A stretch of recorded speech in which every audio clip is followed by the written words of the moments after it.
Greetings, Mayor, Vice Mayor, and City Council members. My name is Jesse Beltran. I'm the president of the International Center Against the Abuse of Covert Technologies. Our organization was formed in 2010 in Sacramento, California for the purpose to bring awareness to the general public and legal systems around the world about serious human rights abuses with regards to the utilization of remote influencing technologies. My colleagues and co-speakers today hopefully will get John Hall, who was the author of Guinea Pigs, Technologies of Control, which have been sent to each of you and signed. I also have Dr. Edward Spencer, who's a neurologist from Yale School of Medicine, and Ben Colson, who is a PhD in psychology and therapist and co-author of a book about PTSD. I myself am a retired Sacramento City Fire paramedic and a recent graduate of HMI and do provide therapy to victims. In 2010, I met Dr. Hall, and when meeting him, I discovered this phenomenon, and I asked why wasn't anything being done about this.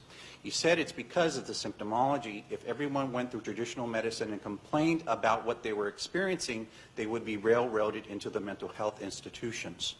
The fact of the matter is this is affecting all demographics of society, the poor, the rich, the elite. I see victims on a monthly basis and hear from hundreds of people every week.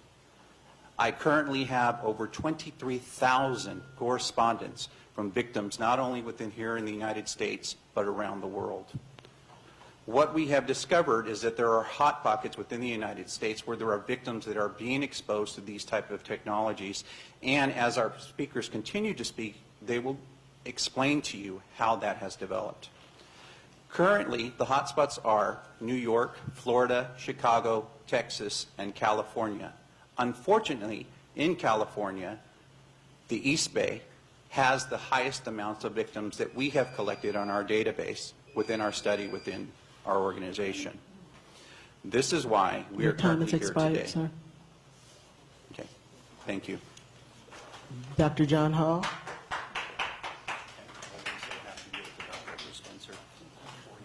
Dr. John Hall. Electronically not here, right? Yeah, Dr. Hall is unable to be reached right now, so we're going to have Dr. Edward Spencer here. Okay. Mr. Mayor, City Council, Did Dr. thank Edwards you. sign up to speak? Okay. Thank you for attacking this very difficult problem. And there are a lot of people around the world, especially in Europe, where I attended a council just recently in November, who thank you. I'm a retired neurologist. I attended Stanford University, Yale University, and a residency at the University of California in San Francisco. I've studied this sort of problem for a period of time, and it's been a mystery to me why medicine in general does not approach this and study the multitude of documents that are out there. But this is the case, and I won't answer this for you because this is an ongoing study, ongoing problem. This is really a intense technology, essentially what might be described as EEG heterodyning, that the entire electrical activity of a human brain can be captured in this supercomputer and certainly processed and then put back into someone else. It's science fiction, but it's not, unfortunately, it's not science fiction. So naturally, this is difficult. So this is, the technology is incredible, but basically this is a moral problem, an ethical problem. This is a violation of the golden rule, any ethics or anything that's decent. And this is a major thing to consider. It's also a violation of our constitutional rights. So that's an important thing to keep in mind.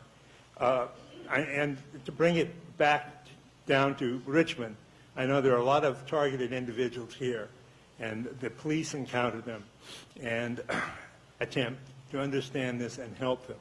The medical community is hobbled by not having a differential diagnosis. In many of the psychiatric disorders, they should say, rule out psychotronic illness or disorders, but they don't. So they can't face it at all. Thank you. Ben Collinson.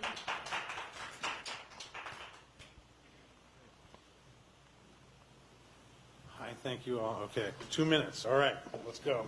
Thank you all for your endurance. I see you've listened to a lot of humans. I'm going to talk really fast with 2 minutes to go. I'm a psychologist. I have evaluated many targeted individuals who have previously been diagnosed as delusional and psychotic, and my job is to deconstruct those diagnoses because of the methods of my colleagues that can actually detect advanced nanotechnology present in their bodies, both through frequency emissions and lymphatic, basically like when you fire a bullet, there's a trajectory, and the police can determine the trajectory. There are chemical tests to do that. I was just going to very quickly, since it's 2 minutes, this is this month's issue of Smithsonian Magazine, which says the future is here. Brain-to-brain communication is real. Targeted individuals report synthetic telepathy, voices in their skull, people putting thoughts in their heads, things that up until now we've been told are complete delusion, and lock them up. But you know what? The capabilities exist. This is the National Nanotech Initiative. The last 15 years budgets of $1.5 billion just by the federal government in non-black budgets. We don't know what they spend on the black budgets. Doing experimental programs showing how nanosensors in people can give us much more data about humanity. These technologies can be used for great good, but they have apparently also been used for tremendous evil in non-consensual human experimentation. There is great documentation on this. I do think it's a little unfortunate that confusion about the Space Preservation Act. There are these systems, SCADA they're called. The acronym stands for Supervisory Control and Data Acquisition Systems. They include a component of satellite communication from a central command post, as well as components inside the human beings who are targeted individuals. So although there is a component of these weapon systems, and they are clearly weapon systems by the major nations on Earth, there's an arms race on for the mind at this time, control of the human mind. The Human Brain Initiative is part of it. If I only have 2 minutes, I have to stop there. I hope you will listen to these people. They are suffering greatly as non-consensual experimentees. A question really quickly to the speaker. Could you repeat the names of those two references that you gave, the magazines? Could you give me the names of those again, please?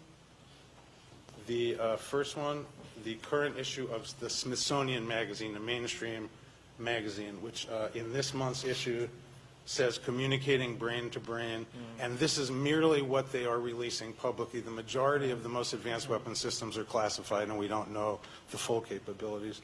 This is just the supplemental to the President's budget this year's the National Nanotechnology Initiative. And what I didn't get to say in my 2 minutes is the National Registry of Environmental Professionals, which certifies people to do all kinds of environmental quality testing, has just certified SCADA, Supervisory Control and Data Administration Systems, as something that needs to be studied for its environmental impact on on the environment in general. And I am part of the HSCADA task force, how these SCADA systems are impacting human beings. And there are thousands of reports from targeted individuals that crimes are being committed against them. And my intention in coming here tonight was to support their claims so that law enforcement, with as much support from political... I think she asked you the names of the magazines, Oh, so, okay. yeah. So Thank you very much. Lisa Becker.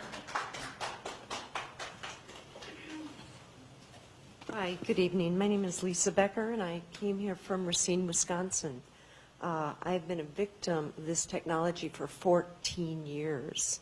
I have been tortured for 14 years. My Justice Department has failed me. My executive branch has failed me. My senators have failed me. My congressmen have failed me. You are the only people in this country that have the courage to even put this on the agenda. That's why I flew all this way, to thank you and to address you.